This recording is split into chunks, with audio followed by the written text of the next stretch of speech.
హైదరాబాద్ లో బీఆర్ఎస్ నేతల house arrest పరంపర కొనసాగుతోంది. బీఆర్ఎస్ ఇవాళ చేపడుతున్న యువ సంగ్రామ సమ్మిట్ కు హాజరు కాకుండా బీఆర్ఎస్ నేతలు హౌస్ అరెస్ట్ చేస్తున్నారు పోలీసులు. మాజీ మంత్రి సబితా ఇంద్రారెడ్డి, డాక్టర్ ఆర్ఎస్ ప్రవీణ్ కుమార్ ను హౌస్ అరెస్ట్ చేశారు పోలీసులు. హైకోర్టు అనుమతి ఉన్నా కూడా బీఆర్ఎస్ నేతలను పోలీసులు హౌస్ అరెస్ట్ చేయడంపై అటు బీఆర్ఎస్ నేతలంతా ఆగ్రహం వ్యక్తం చేస్తున్నారు. ప్రజాస్వామ్యబద్ధంగా వ్యవహరించాల్సిన పోలీసులు బీఆర్ఎస్ నాయకులను గృహ నిర్బంధంలో ఉంచడం రాజ్యాంగ విరుద్ధమంటూ ఆర్ఎస్ ప్రవీణ్ కుమార్ వెల్లడించారు.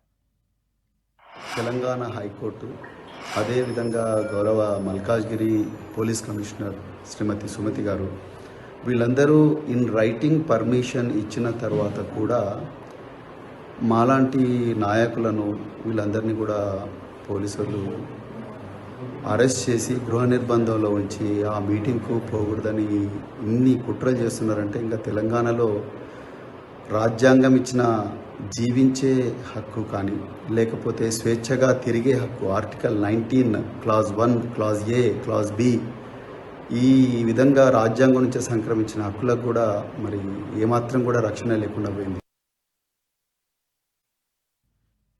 రేట్ అప్డేట్స్ మా ప్రతినిధి కరుణాకర్ అందిస్తారు. కరుణాకర్, హైదరాబాద్ లో బీఆర్ఎస్ నేతల హౌస్ అరెస్ట్ కొనసాగుతోంది. బీఆర్ఎస్ ఇవాళ చేపడుతున్నటువంటి యువ సంగ్రామ సమిట్ కు హాజరు కాకుండా ఎక్కడికక్కడ పోలీసులు హౌస్ అరెస్ట్ చేస్తున్నారు. దీనిపై అటు బీఆర్ఎస్ నేతలు కూడా ఆగ్రహాన్ని వ్యక్తం చేస్తున్నారు.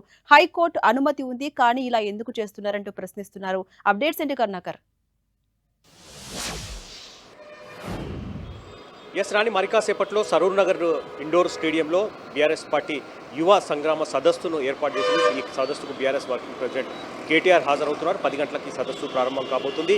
ఈ సదస్సులో దాదాపు 20 నుంచి 25 వేల మంది యువకులు, విద్యార్థులు పాల్గొంటారని చెప్పి బీఆర్ఎస్ పార్టీ నేతలు చెప్తున్న పరిస్థితిని మనం చూస్తున్నాం. అయితే ఈరోజు ఈ సదస్సు నేపథ్యంలో పోలీసులు ఎక్కడికక్కడ బీఆర్ఎస్ పార్టీ ముఖ్యంగా గ్రేటర్ హైదరాబాద్లో ఉన్న ముఖ్యమైన నేతలందరినీ కూడా హౌస్ అరెస్ట్ చేస్తున్నారు. మాజీ మంత్రి సబితా ఇంద్రారెడ్డి కావచ్చు, BRS party general secretary RS Praveen Kumar కావచ్చు, ఇట్లా ముఖ్యమైన నేతలందరినీ కూడా ఎక్కడికక్కడ హౌస్ అరెస్ట్ చేస్తున్నారు. దీనిపై బీఆర్ఎస్ పార్టీ పెద్ద ఎత్తున ఆందోళన వ్యక్తం చేస్తోంది, పోలీసులపై ఆగ్రహం వ్యక్తం చేస్తోంది. ఎందుకంటే హైకోర్టు నిన్న చాలా క్లియర్గా ఈ సదస్సుకు అనుమతి ఇచ్చింది. ఎందుకంటే పోలీసులు ఈ సదస్సు కోసం 17 రోజుల పాటు ఆ దరఖాస్తును తమ దగ్గర పెట్టుకుని అనుమతి ఇస్తారా లేదన్న మీమాంస కొనసాగుతున్న సమయంలో బీఆర్ఎస్ పార్టీ నిన్న హైకోర్టును ఆశ్రయించింది. హైకోర్టు చాలా స్పష్టంగా ఈ అంశంపై విచారణ జరిపిన తర్వాత ఈ సదస్సు నిర్వహించుకోవద్దని చెప్పి షరతులతో కూడిన అనుమతి ఇచ్చిన పరిస్థితిని మనం చూస్తున్నాం.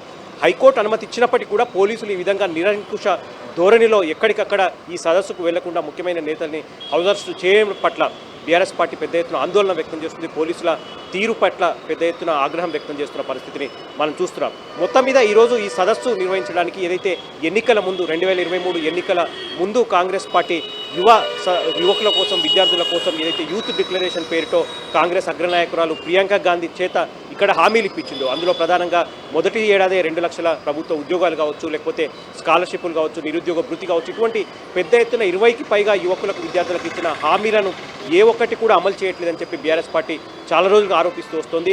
ఈ 2.5 ఏళ్ల ప్రభుత్వం గడిచినప్పటికీ కూడా ఇంకా హామీలు అమలు చేయట్లేదు. కాబట్టి ప్రభుత్వంపై ఒత్తిడి తీసుకొచ్చేందుకు, విద్యార్థులకు, యువతకు అండగా నిలిచేందుకు ఈరోజు ప్రత్యేకంగా సరూర్ నగర్ స్టేడియంలో ఈ యువ సంగ్రామ సదస్సును ఏర్పాటు చేశారని చెప్పి బీఆర్ఎస్ పార్టీ చెప్తోంది. ఇందులో మరి కాసేపట్లో ఈ సదస్సు ప్రారంభం కాబోతుంది. బీఆర్ఎస్ వర్కింగ్ ప్రెసిడెంట్ కేటీఆర్ ఇందులో పాల్గొంటున్నారు. కాబట్టి ఈ సదస్సు ద్వారా మరొకసారి యువతను, విద్యార్థులను బీఆర్ఎస్ వైపు తిప్పుకోవడం కావచ్చు, లేకపోతే వారి సమస్యలను మరొకసారి ప్రభుత్వం దృష్టికి తీసుకొచ్చి ప్రభుత్వంపై ఒత్తిడి తీసుకొచ్చే ప్రయత్నం బీఆర్ఎస్ పార్టీ చేస్తుంది. కాబట్టి చూడాలి, ఎక్కడికక్కడ నేతలను అరెస్ట్ చేస్తున్నారు. కాబట్టి ఈ సదస్సులో ముఖ్యంగా ఎవరెవరు పాల్గొంటారు, ఎంతమంది నేతలు ఈ అరెస్టులను తప్పించుకొని ఈ సదస్సు వరకు వస్తారన్న దానిపై కొంత బీఆర్ఎస్ పార్టీ వర్గాల్లో ఉత్కంఠ నెలకొన్న పరిస్థితిని మనం చూస్తున్నాం. జాన్సన్, అంటే కరుణాకర్, హైకోర్టు అనుమతి తీసుకున్నా సరే ఇట్లా జరగడం ఏంటని ప్రశ్నిస్తున్నారు. ఎక్కడికక్కడ బీఆర్ఎస్ నేతల్ని పోలీసులు హౌస్ అరెస్ట్ చేస్తున్నారు. మరి దీనిపై బీఆర్ఎస్ నెక్స్ట్ ఏం చేసే అవకాశం ఉంది? మరి కాసేపట్లో సమ్మిట్ కూడా స్టార్ట్ కాబోతుంది. ఎలా ఉండబోతుంది పరిస్థితి?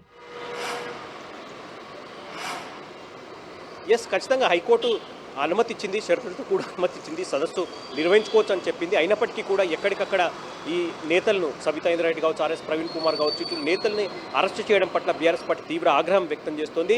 అయితే పోలీసుల వెర్షన్ మరో విధంగా ఉంది. మనకున్న సమాచారం మేరకు పోలీసులు మాత్రం ఈ సదస్సును దృష్టిలో పెట్టుకొని ఈ నేతలను అరెస్ట్ చేయట్లేదు. ఎందుకంటే శంషాబాద్లో ఇప్పటికే బుల్లెట్ ట్రైన్ కోసం ఏవైతే భూములను సేకరిస్తుందో ప్రభుత్వం, అక్కడ గత కొన్ని రోజులుగా ఆందోళన వ్యక్తం చేస్తున్నారు స్థానికులు. కాబట్టి వాళ్ళను దృష్టిలో పెట్టుకొని వాళ్ళ యొక్క అండగా నిలిచేందుకు, వాళ్ళ యొక్క ఆందోళనకు మద్దతు పలికేందుకు నేతలు వెళ్తారు. కాబట్టి అక్కడ శాంతి భద్రత నేతల సమస్య తలెత్తే అవకాశం ఉందని చెప్పి అందుకే వీళ్ళని అరెస్ట్ చేస్తున్నాం అని చెప్పి పోలీసుల నుంచి ఒక వెర్షన్ వస్తుంది. అయితే అధికారికంగా పోలీసులు ఎందుకు సబితా రెడ్డి కావచ్చు, ఆర్ఎస్ ప్రవీణ్ కుమార్ కావచ్చు, ఇటువంటి బీఆర్ఎస్ పార్టీ ముఖ్య నేతల్ని హౌస్ అరెస్ట్ చేశామన్న దానిపై పోలీసులు ఇంతవరకు ఒక అధికారిక ప్రకటన మాత్రం వెలువరించలేదు. కానీ మనకున్న సమాచారం మేరకు శంషాబాద్ ఘటన దృష్టిలో పెట్టుకొని వాళ్ళు అరెస్ట్ చేస్తున్నట్టు తెలుస్తుంది. మొత్తం మీద మరి కాసేపట్లో ఈ బీఆర్ఎస్ పార్టీ యువ సంగ్రామ సదస్సుకు మాత్రం బీఆర్ఎస్ పార్టీ నేతలు కావచ్చు, యువకులు కావచ్చు, విద్యార్థులు పెద్ద ఎత్తున తరలి వచ్చే అవకాశం కనిపిస్తుంది. మరి కాసేపట్లో బీఆర్ఎస్ వర్కింగ్ ప్రెసిడెంట్ కేటీఆర్ ఈ సదస్సులో పాల్గొని ఈ యూత్ డిక్లరేషన్లో కాంగ్రెస్ ఇచ్చిన హామీలు ఏవేవి ఎందుకు నెరవేర్చట్లేదన్న దానిపై యువతకు, విద్యార్థులకు ఒక ధైర్యం నింపడంతో పాటు ప్రభుత్వంపై ఒత్తిడి తీసుకొచ్చే అవకాశం